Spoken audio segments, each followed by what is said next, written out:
क्या करें फिर आप? लगाए सब प्लान। माइनॉरिटी को आज तक एक एमएलए नहीं दिए, एक एमएलसी नहीं दिए, एक मिनिस्टर भी नहीं दिए, और 4000 करोड़ बजट बोले। कहाँ है 4000 करोड़ बजट? रमजान का जो तोहफा मिलता था केसीआर साहब के टाइम पे, वो भी खत्म, उसको भी खत्म कर दिया आप। अगर हैदराबादी लैंग्वेज में बोलना है, हैदराबादी लैंग्वेज में अगर बोलना है, पूरा तेलंगाना को और हैदराबाद को बैगन में मिला दिए, बैगन में मिला दिए। अरे क्या करें आप? డెవలప్మెంట్ చేస్తా, ఏం డెవలప్మెంట్ చేసినావు 2 నెలల? ఏడ చేసినావు చూపెట్టుపా. మనం కట్టిన ఒక్కటి మాత్రం చేస్తుండు భయ్, మంచిగా కరెక్ట్ చేస్తుండు, జేబుల కత్తెర పెట్టుకొని తిరుగుతుండు.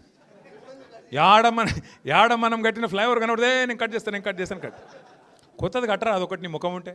42 కట్టినాం మేము, 9 ఏళ్ళలో 42 కట్టినాం. కరోనా టైంలో భారతదేశం అంతా కార్మికులు పారిపోయినారు, యాదుకుందా?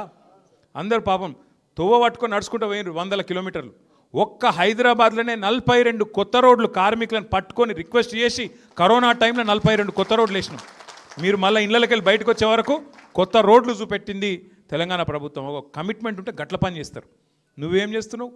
ఉన్న రోడ్లకు పొక్కలు కూడా ఉడుస్తలేడు, చెత్త తీసేవాడు లేడు, ఆటోవాడు టైంకు రాడు, కరెంటు చక్కగా రాదు. ఇప్పుడు కొత్తగా మంచిళ్ళకు బిల్లులు వస్తున్నాయి. హైదరాబాద్లో రాజేంద్రనగర్లో కేసీఆర్ గారు ఫ్రీ వాటర్ ఇస్తే జూబ్లీ హిల్స్లో, నువ్వు వచ్చినాక ఇప్పుడు వాటర్కు బిల్లులు కట్టమని చెప్పి బిల్లులు పంపుతున్నావు ఇంటికి. కరెంటు చక్కగా వస్తలేదు, అధ్వానపు పరిస్థితున్నది. అందుకే నేను మిమ్మల్ని కోరేది, 2 ఏళ్లలో ఏం చేయనోడు ఇంకేదో 2 ఏళ్ళు నాకు అవకాశం ఇస్తే ఇంకేందో చేస్తా. మీ ఎమ్మెల్యే సాబ్ కూడా పోయిండు రాజేంద్రనగర్, ఆయన డెవలప్మెంట్, ఎవరో డెవలప్మెంట్ కోసం పోయినావు?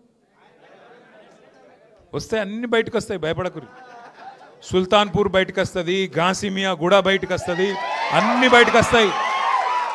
ఎవరికి ఏం తెలియకుంటే ఏం లేము, అందరికి అన్నీ తెలుసు. ప్రభుత్వం మళ్ళీ 2 ఏళ్లలో వస్తుంది. ఎవరోళ్ళని ఏం చేయాలనో, ఎవరోళ్ళ సంగతి ఎట్లెట్లా తీయాలనో, ఎవరోళ్ళ బెండ్ ఎట్లెట్లా తీయాలనో తీసే బాధ్యత మాది. ఇదివరకు లెక్క ఉండదు. ఎవల డెవలప్మెంట్ కోసం పోయినావు, ఏమిటికి పోయినావు, ఏం ఆశించిపోయినావు, ఏం కథలు పడుతున్నావు, ఫైమ్ గాడు ఏం చేస్తుండే, ఎవడేం చేస్తుండే అన్నిరికే అందరి జాతకాలు తెలుసు. ఎవడెవడేం చేస్తుండో మాకు కూడా ఎరికే. టైం వస్తుంది, అన్నిటికీ టైం వస్తుంది. ఇగో నేనేమంటున్నా అంటే, ఒక్కరోజుకే గింత ఎగిరిత పడితే ఎట్లా? ఒక్కరోజుకి ఒక్కసారి గవర్నమెంట్ రాగానే అడిమారి గుడి దెబ్బల గింత ఆగమవుతారు. సుత్తం పైన దేవుడు ఉన్నాడు, కింద ప్రజలు ఉన్నారు. మీరు తలుసుకుంటే ఎంత పెద్ద పోటుగాడైనా ఎక్కడికి పోవాలన్నా గాడికే పోతాడు. ఇలా రాష్ట్రం మొత్తం ఒకటే ఉన్నది, అందరి ఆలోచన కేసీఆర్ గారు తిరిగి ముఖ్యమంత్రి కావాల్సిందే, తెలంగాణ మళ్ళీ పట్టాలు ఎక్కాల్సిందే.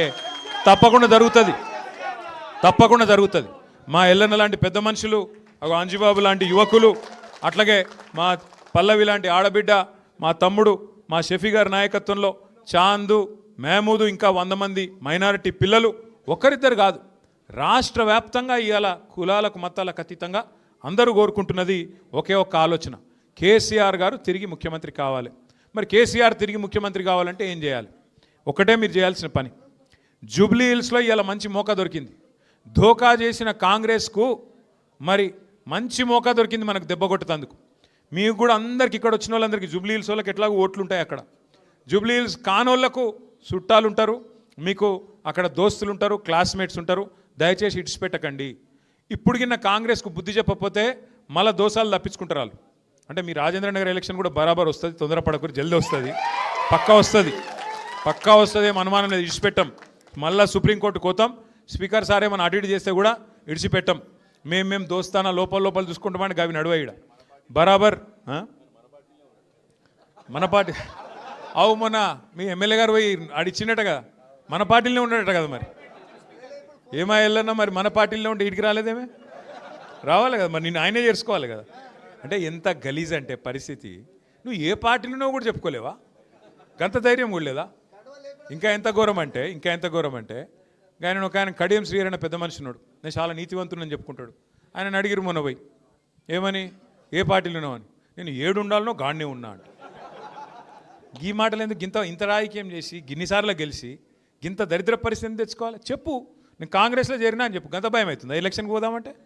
నువ్వు నిజంగానే కొంత సిపాయి అయితే, నిజంగానే జనంలో నువ్వు ఏదో పీకి పందిరేసింది ఉంటే నువ్వు నీ రేవంత్ రెడ్డి రా, ఎలక్షన్లో పోదాం, చూసుకుందాంపా.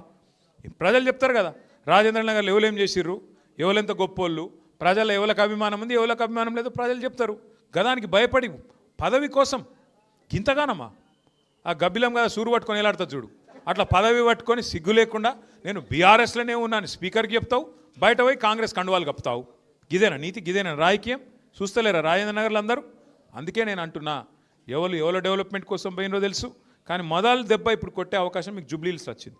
రెండో దెబ్బ రాజేంద్ర నగర్లో కొడతామా, ఖైరతాబాద్లో కొడతామా, కొడదాం. మొదలు దెబ్బ జూబ్లీహిల్స్లో కొట్టాలి. తిరిగి మన జైత్రయాత్ర జూబ్లీహిల్స్కేంచే మొదలు కావాలి. దయచేసి కార్తిక్ ఆల్రెడీ షేక్పేట్ల ఇన్ఛార్జ్ తీసుకున్నాడు, కష్టపడుతున్నాడు, తిరుగుతున్నాడు. సబితక్క కూడా ఇప్పుడు అంజుబాబును, పల్లవిని, మా లక్ష్మారెడ్డి గారు సబితక్క కలిసి వారు కూడా జాయిన్ చేసిండ్రు. మా తమ్ముడు షెఫీ కూడా ఇలా రేమత్ నగర్కి వెళ్ళి వాళ్ళని ఒక 100 మందిని తెచ్చిండు. ఇట్లా ఒక్కొక్క బిందువు కలిస్తేనే సింధువు అవుతుంది. అంటే ఒక్కొక్క నీటి బుట్టు కలిస్తేనే